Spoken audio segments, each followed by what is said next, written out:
Because Colin Kaepernick, he didn't compromise. He took his stance, but he had a Nike deal. That's what I'm saying. That might be just sign of the times. Even they gonna put that stamp on you. That's too good. But what if he said, I don't want the Nike deal? That's slave labor. Or if I get the deal, build a compound in the neighborhood that can hire black kids or whatever. Then I'll see if Nike gonna back up or whatever. That's what I'm saying. Like the stance that you take. Now some people may be like the spook who sat by the door. Hey, I'm gonna take it and then funnel it back. Yeah.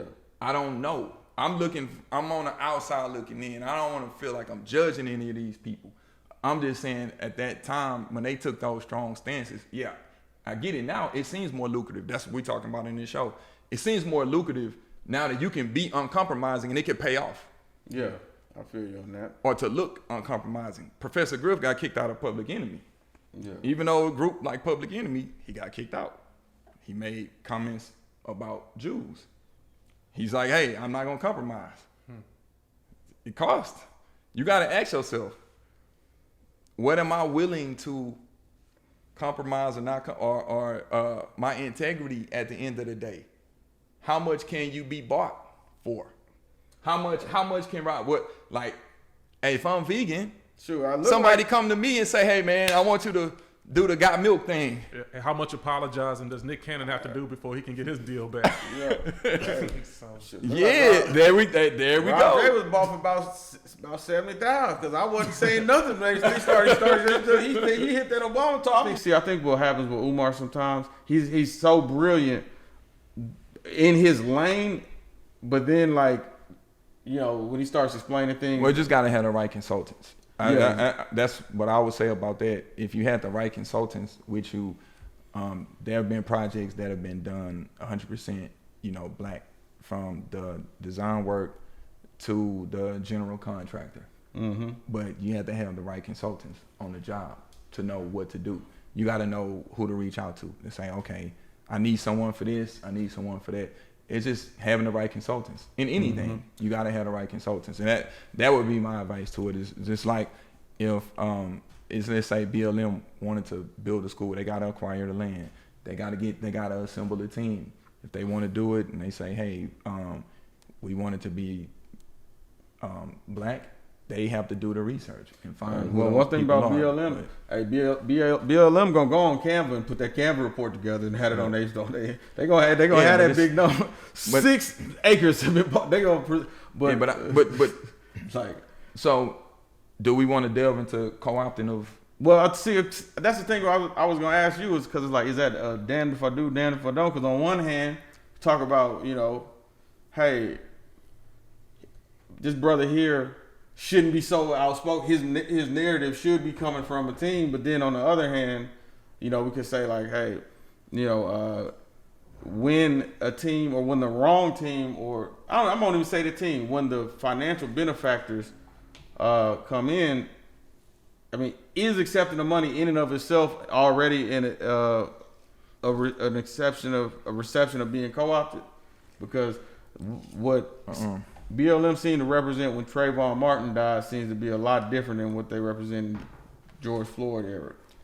Yeah, when I say the co-opting of movements, like you know, BLM is a movement, and it could seem to be as if it was co-opted to become more of a trans.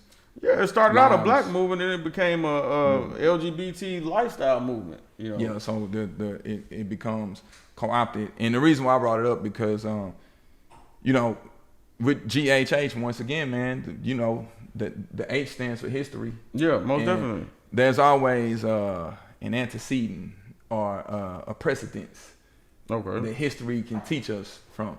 When our ancestors, you know, Malcolm X, he warned us about this, man. 1963, he talked about in his message to the grassroots, 1963 speech. He did it around in November, in Detroit. Matter of fact. Wow, okay. And the speech was in reaction to the 1963 March on Washington for Freedom and Jobs. That march being co-opted from the grassroots.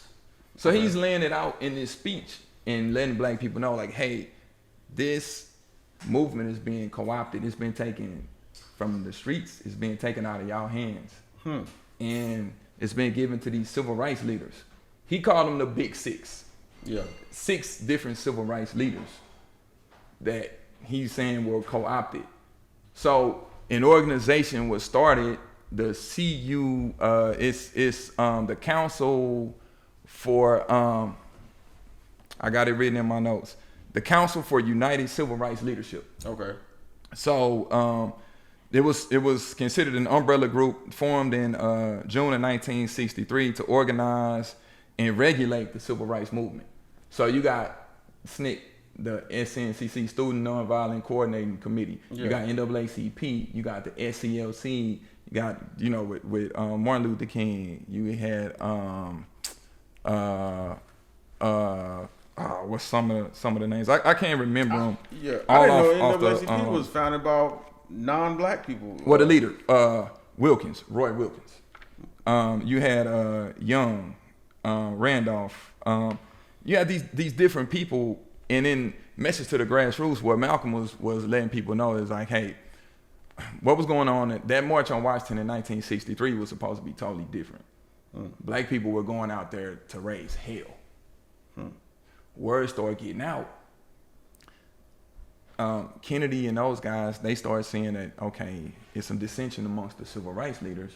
So what we'll do is we'll pull them all together. With Malcolm, in message to the grassroots, he's saying they met at the Carlisle Hotel, which was owned by some of the Kennedy family. They brought in a white philanthropist named Steve Currier. He said, hey, y'all fighting over money. So then some of the NAACP people were saying, hey, Martin, what's going on in Birmingham? You going to jail? We got to spend all our money getting your people out, bro. You know what I'm saying? Like, Yeah. it's some dissension going on amongst those civil rights leaders. So all in all, they met at this hotel.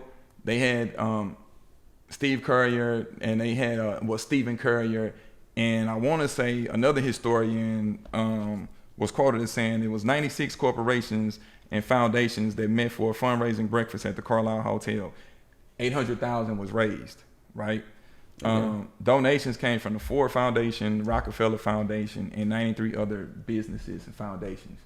Really, out of that, none were predominantly black businesses. So they had, the reason why this is important, one, what Malcolm was telling people in message to the grassroots was that, hey, now this march the tone of it is changing. It's not going to be the march that y'all going up there and raising hell. They were intimidated by that. This also led to the forming of that 1964 Civil Rights Act. This had a part in that. So this organization, the CUCRL, it coincided with the endorsements of the Kennedy and that Civil Rights Act of 1964. So 3 days after that, they met at the Carlisle. Currier, which was the white philanthropist, Young, Wilkins, King, Randolph, Farmer, and those guys, they met with Kennedy and Lyndon B. Johnson, because LBJ was the VP at that time before Kennedy was assassinated. They agreed with the Kennedy admin that the main focus of the march would be support for the new legislation. And one of the things that Malcolm touched on is that not only would they co-opt it, they would also the white people would organize the public relations experts. They opened a news media across the country at their disposal. This is for the 6 civil rights activists. Once they got that 800K, which then began to project these big 6 leaders under this unified umbrella organization as the leaders of the march, when initially they had nothing to do with the march. So, is there any documentation of any of the big 6 responding to that allegation?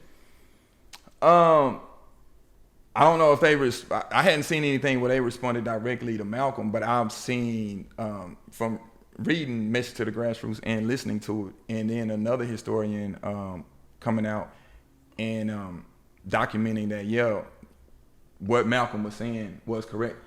He didn't go into as much detail as the historian, but it's documented in history that this organization did exist, and they did meet at the Carlisle Hotel. Malcolm in his speech, he said, bring me any one of those guys and they'll tell you, hey, they can't deny it. This really happened. And it's documented, just like BLM, when they showed the 6-figure grants that went to various organizations. So within the 800K, they were saying, okay, 125K goes to NAACP, 125K goes here, 50K goes here, 50K goes here. So the idea was that, hey, you guys are arguing over money, we'll give you the money. But as part of us giving you the money, you set the tone for all these other, keep these Negroes from acting a fool. Let's take it to modern times now. We know the George Floyd murder in May 2020 caused the donations in BLM to skyrocket. They got 90 million at that time, right? And we're from Houston. Big march going on out, where was it? Downtown? Downtown, yeah. They suspended COVID for I know, right? So just imagine, just to paint a picture, not saying that, you know, this is apples to apples, but just to paint a picture in historical context and in the context of now. So imagine if the word on the street is, hey, we fired up, man. The people on the block, the people in 3rd Ward, the people in 5th Ward, people like, hey, we fired up, man, about this George Floyd. It's about to go down. It's about to be some action. And imagine some philanthropist taking the mayor or the police chief or some of your favorite rappers or some of your favorite athletes in them. Because nowadays, those are the civil rights leaders of today, right? Put them in the room and say, hey, man, these Negroes might tear downtown up. Yeah. And I know, you know, hey, y'all need whatever y'all, hey, look, y'all gonna lead the march. So now when you go out there and you get to the pinnacle, you got some of the same people that you're like, hold on, they wasn't in the streets, they wasn't doing, now they're controlling the march. The same people that you may be protesting against, now the police chief is controlling the march and speaking. Now the minister at at Lakewood or somewhere may be speaking. Yeah. Now, you know, your favorite rapper may be speaking, but it's a controlled environment to make sure that nothing really gets out of hand. Man. You get what I'm saying? Yeah. So I'm just painting that picture. Yeah. This is 1963, what Malcolm was talking about. Yeah. But the parallels of how that could. Yeah. Now they may not need 100. I mean, they may not need 800,000. Right. They may not be bickering over money like some of the civil rights organizations where they have to form an umbrella organization and bring in a philanthropist and get money from the Fords and the Rockefellers and people like that. But that's how things get co-opted. And that's all I'm trying to say. Like being aware in real time of how a message can get co-opted. Man. A movement can get co-opted depending on that's real. Funds. That's definitely real, man. Yeah, it's, man, it definitely does change. I know from my experience, you know, working at HBU, and you know, my job, I'm working at you know, one thing I appreciate though about the Southern Evangelist Republicans is, you know, they make it clear how they feel. But I'll never forget. And day I started that job, you know, me and there was a brother who had got me hired there. A man said, before we start this meeting, we want to just say a prayer. We started praying. He said, Lord, thank you for sending us Rob. I'm hearing a prayer. I'm like, man, I never heard nobody pray. Thank God for sending me at work. You know, and then me and the brother sit right next to each other, right? So he finishes that prayer, and this white man went to the Black Baptist School of Prayer, man. He finished that prayer, said amen. And then he just get to ripping a shred on Obama. And I don't care about Obama, this, that, and the other. And I didn't realize, oh, this was a buck breaking. Oh, you wanted us to sit together and you wanted to just put on display, I'm going to do this in front of y'all and you ain't going to say nothing. And, you know, I needed that. I was glad I had a job. I didn't say nothing. You know, I could have said, hey, man, I don't want to be talking about politics. I could have said that. But yeah, and that's the other thing. You're like, it's still, you know, you still need that job. So what you? Yeah. So like, who's gonna or the people that would tell you, Rob, man, you should have went off. Are they gonna pay your bills?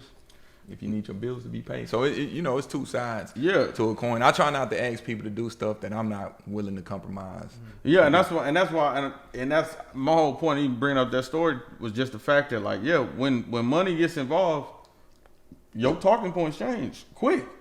You know, real quick. You know, yeah, you know. I brought up Malcolm one to say that during that time, the context of message to the grassroots was prior to him basically being excommunicated from the Nation of Islam. So this was right on the cusp of him making the comments about John F. Kennedy and getting him silenced. And what made this speech important was this was him talking outside of the normal Nation of Islam talking points and being very political. If you read the speech, listen to it and read it, very political. And the reason why I bring that up, because we talk about people not being compromised, right, in black leadership, in activism. People on social media, they post pictures of Malcolm. I really don't think people really understood Malcolm the way just posting a picture or something. I don't know how Malcolm would be received. You know, people always wonder if someone was still alive or in this day and time. I wonder if Malcolm would either be going crazy or have to move and live in Ghana like W.E.B. Du Bois or someone like that, because Malcolm wasn't in support of a lot of the liberal morals and ethics that's being preached today. And, I think he would be a mega star today, because he would be somebody. He would be a unicorn. He would be like a man. But see, but if he's not, let's say Malcolm can't be compromised. A person, let's have that conversation real quick. A person that can't be compromised, are they popular? Do they become popular? They can't be compromised. What do you do with someone that you can't buy him off? You can't pay him off, and they can speak free about anything. You can call out stuff. He's calling out these civil rights leaders at this time in 1963, like, hey, these are the people y'all crying for, y'all doing this for, y'all doing that for. I'm calling this out. They've been compromised. This is what happened. They let these people take over a march. Those type of people usually become ostracized. Is what happens. Yeah, because there's history is showing that. There's a sister who I went to Florida A&M with, and you know, she's in Tennessee and considering running for like Congress. And I was just thinking about my talk with her. Almost everything I told her to do was, I'm not gonna say compromise, but it was like, didn't even really have nothing to do with her. It's like, okay, you know, that's 2022 is real close. Like, can we? I don't know. Think you could maybe be like a grad chapter, AKA, or something like that. Well, I'm not in grad. Look, what other organization can you go to cities and have a built-in network? Can you do it? Okay, well, what about this? You have any friends that teach? Could you go over there, maybe give a lecture? I don't do things with photo op. Is you trying to win or not? So it's like instantly, you know what I'm saying? It was like, you know. What are you willing to, if you're going to get in that lane, you got to know, like, if you're going to get it, see, here's the flip side to Malcolm, right? I'm uncompromising, but also I'm broke. Or when I do need some money, you know, the flip side of being uncompromising is you better have your own to not have to need, because then people are gonna say, oh, were you bought off? Were you know, we see what happens. We got leaders now. Chris Rock said it a long time ago in one of his stand-ups, the Rainbow Coalition. He's like, y'all know anybody that work for that organization? That's Jesse Jackson, Rainbow Coalition. Man. Or Al Sharpton. You know, we have these people that are career activists, right? Setting up organizations now. You know, hey, I'm not saying go in there and audit whatever they've been doing, but they show up on time and on schedule whenever something happens. A lot of people have been profiting from the death of black people. It's a big business nowadays. Yeah. George Floyd dies. It's a big business. Other people die, and then at a certain point, it's almost like it gets promoted seasonal.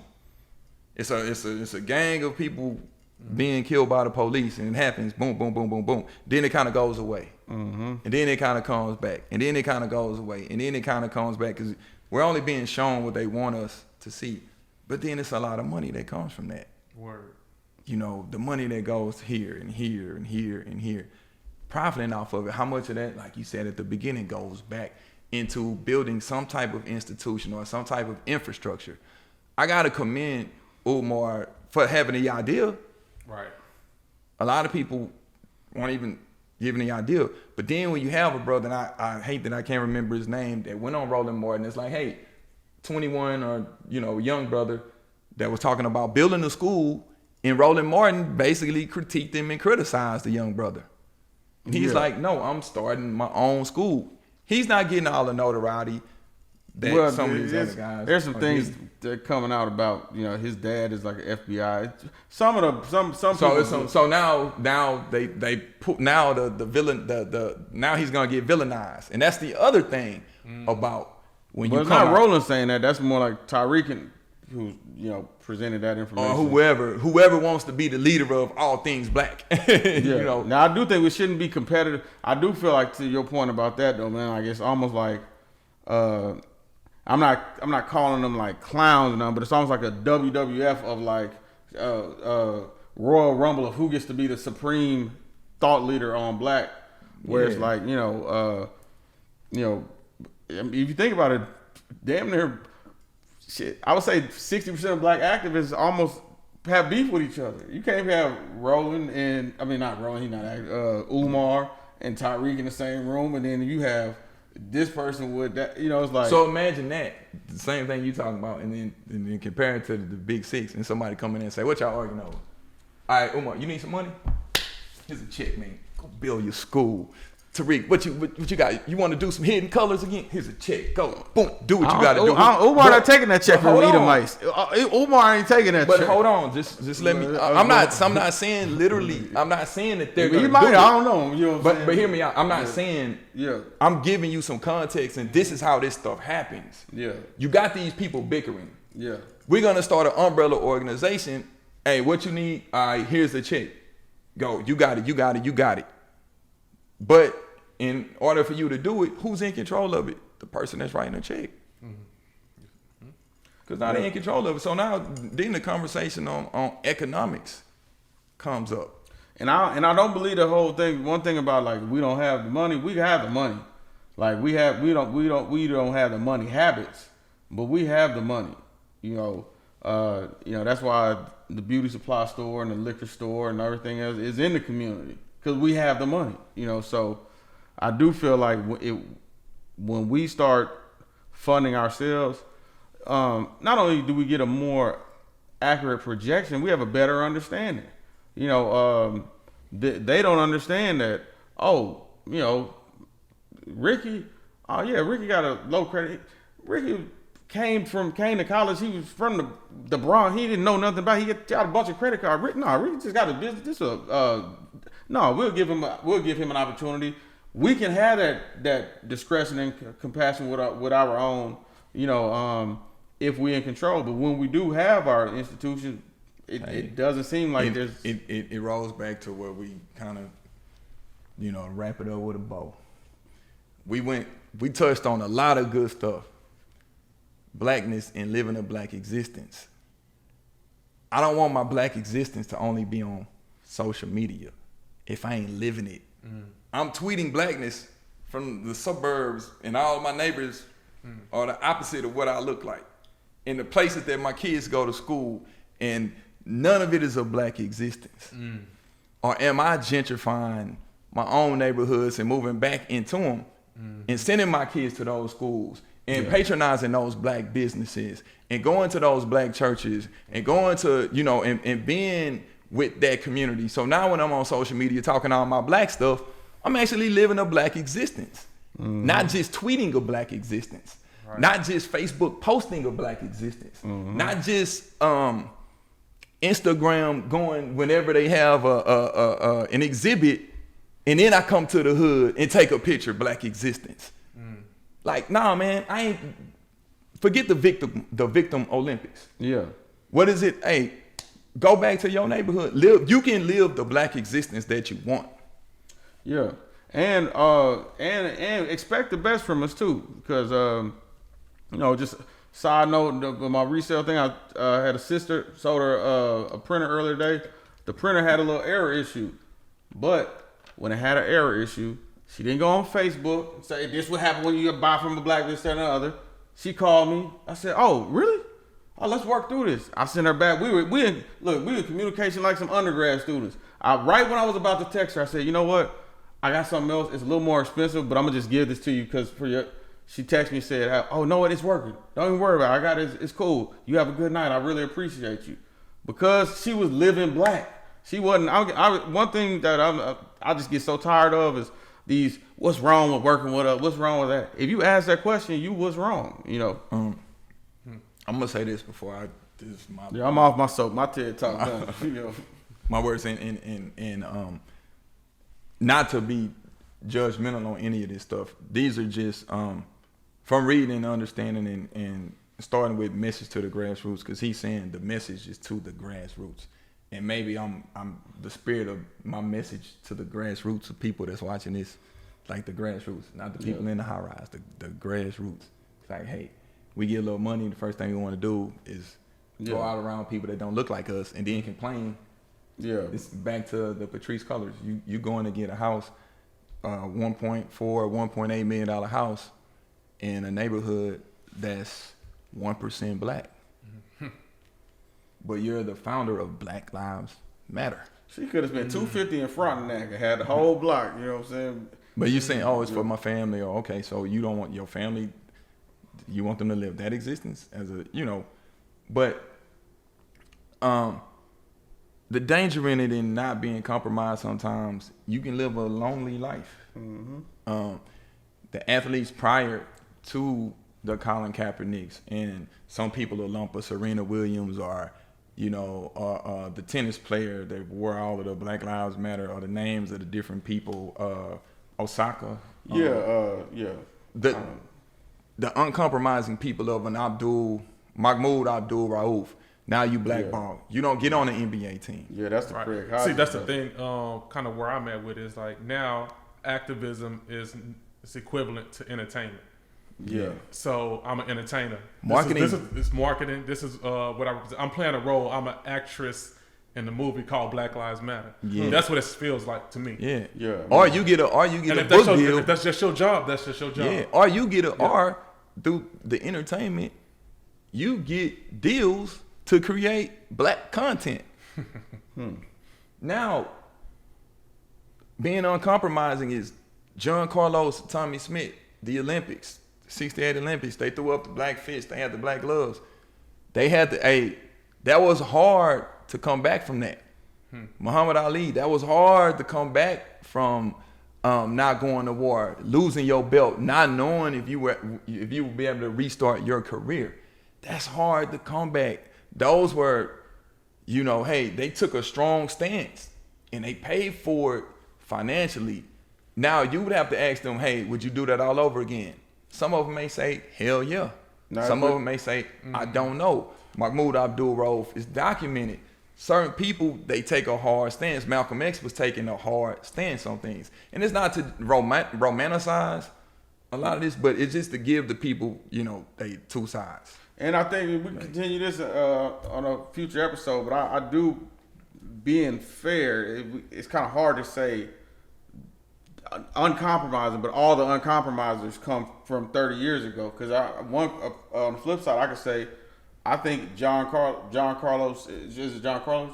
Yeah, and Tommy Smith. Yeah, I believe in 2021, John Carlos and Tommy Smith throw that up. They have an endorsement deal. Yeah, it's just a different culture that we in, you know. So we would have to go. To me, I feel like we would have to compare a modern day uncompromised person. Well, the modern day uncompromised person, they don't even get to that level. I'm not sure if they even, because Colin Kaepernick, he didn't compromise. He took his stance, but he had a Nike deal. That's what I'm saying. That might be just sign of the times. Even they gonna put that stamp on you. That's too good. But what if he said, I don't want the Nike deal? That's slave labor. Or if I get the deal, build a compound in the neighborhood that can hire black kids or whatever. Then I'll see if Nike gonna back up or whatever. That's what I'm saying. Like the stance that you take. Now, some people may be like the spook who sat by the door. Hey, I'm gonna take it and then funnel it back. Yeah. I don't know. I'm on the outside looking in. I don't want to feel like I'm judging any of these people. I'm just saying at that time when they took those strong stances, yeah, I get it now. It seems more lucrative. That's what we're talking about in this show. It seems more lucrative now that you can be uncompromising and it can pay off.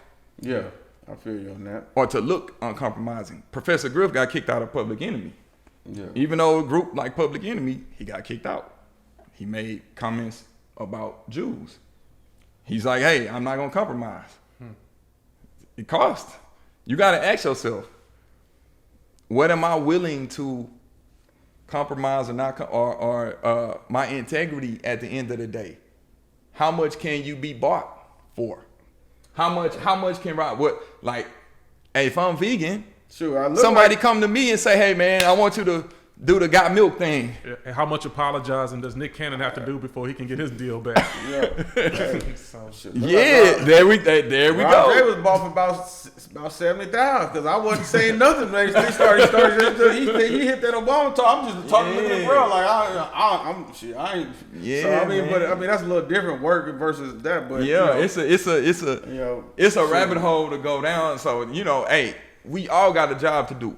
I go to work. It's certain things I can't go to work. Maybe like wearing a Kunta Kinte shirt, like go take a like knee, Colin Kaepernick came. Yeah. I mean, it's so judging on, but at the same time, who's to say if I was uncompromising and did that and it made national attention, and somebody say, hey man, I'll give you a book deal. We don't know because, like you said, the times are different now. So, hey, I'm just equality. I'm just talking. Nah, it was good stuff, man. Rob J, man. But this is this is Gentleman's History Hour, y'all. Hey, we on the pledge to 1,000 subscribers, man. So tell a friend to tell a friend, man. We've been preaching this song for a long time, but I think our motto is each one teach one, and starting with the message to the grassroots. And we're a grassroots podcast. We're not backed by any philanthropists. We're not backed by the Ford Foundation. Hey, hold on. We ain't opposed. We not opposed to it. Now, you gonna compromise us? No, we ain't opposed. Ford, whoever, you know what I'm saying? Hey, holler at me. No, I think I got to. I'm the representative you talk to. We ain't opposed to that. Until you get confronted with certain things, that's when you make that decision. We're not opposed to no philanthropy. So. You gonna put that on the Rob? Yeah, put that on the Rob, man. Hey, shoot, man. Shoot, hey. Shit. Nah, this been good, fellas, man. This could be a part 1, 2, 3, 4, 5. But this Gentleman's History Hour on equality. Hey, Rob J. Got my man Savvi in here, man. Hey, we podding, y'all. Peace. If you're watching this on YouTube, man, hey, y'all, hit the subscribe button, hit the like button. This is Gentleman's History Hour.